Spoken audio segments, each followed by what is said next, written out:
Bueno, la clase del día de hoy es sobre la resistencia eléctrica, entonces definimos qué es una resistencia eléctrica.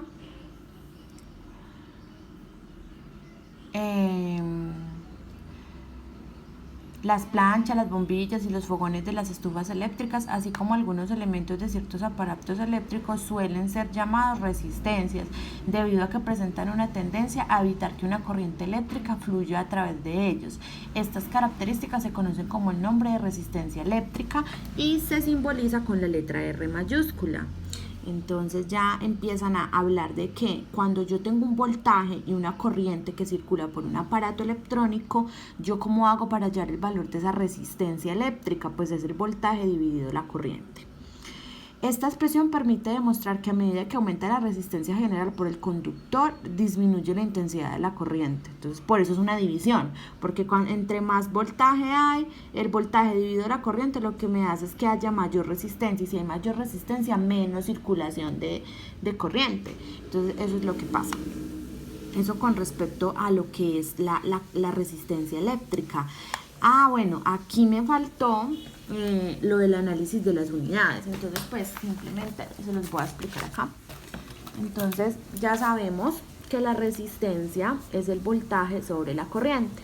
El voltaje se mide en voltios y la corriente en amperios. Entonces, los voltios sobre los amperios es lo que conocemos nosotros en física como ohmios y se simbolizan con este símbolo.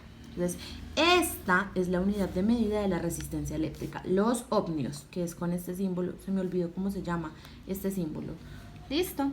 Entonces, acá también se los explican en el PDF.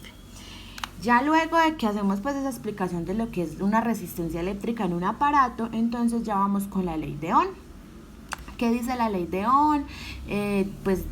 Dice quién es el que la formuló, y habla que la intensidad de corriente que fluye a través de los metales es directamente proporcional a la diferencia de potencial o voltaje. Esto yo ya se los había explicado, que es lo mismo, es decir, que el voltaje sobre la corriente es igual a una constante. ¿Y cuál es esa constante? Pues la resistencia. Es decir, que esta fórmula que yo les coloqué para definir la resistencia de un aparato eléctrico es lo mismo que conocemos como la ley de Ohm.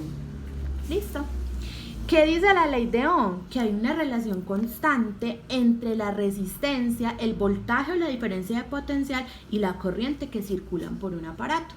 ¿Listo? Es simplemente eso. Entonces aquí ya les hacen la relación, les hacen la gráfica donde muestran que este es el voltaje, que esta es la corriente, y si lo hacemos en relación con lo que sabemos de cálculo, de álgebra, este es lo que llamamos el eje X, eso lo vimos nosotros en álgebra de noveno, en la variable independiente, y esta es la dependiente, Y. Recuerden que si nosotros tenemos una coordenada en el plano cartesiano, nosotros nunca podemos graficar primero Y y luego X, siempre es X y luego Y. Entonces Y, que en este caso es el voltaje, siempre va a depender de esta de acá, que es la corriente. Entonces, ¿quién depende de quién? El voltaje depende de la corriente. ¿Listo?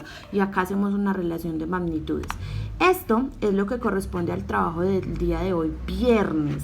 Ya el miércoles tendremos entonces evaluación por formulario de Google, unas preguntas de teoría, van a ser 5 preguntas, voy a ser muy concreta, cosas que expliqué en las una o dos clases que tuvimos virtuales y los videos. No hay pierde, no se pongan ustedes a buscarlo en el cuaderno, ni nada, que son cosas conceptuales. Y ese mismo miércoles vamos a empezar lo que es este tema, que es muy importante, que es asociación de resistencias. Ya vamos a empezar a ver los circuitos, las resistencias en serie, las resistencias en paralelo, y vamos a empezar a resolver circuitos. ¿Listo?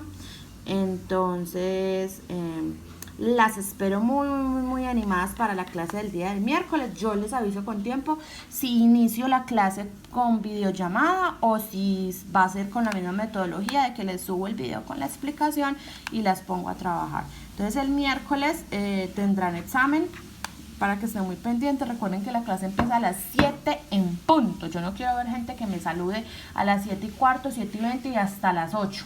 Gente que saluda hasta las 8. Entonces, por favor, pues bien atentas porque esto, niñas, ya se acabó. Entonces, que tengan un feliz inicio de fin de semana. Que estén muy bien.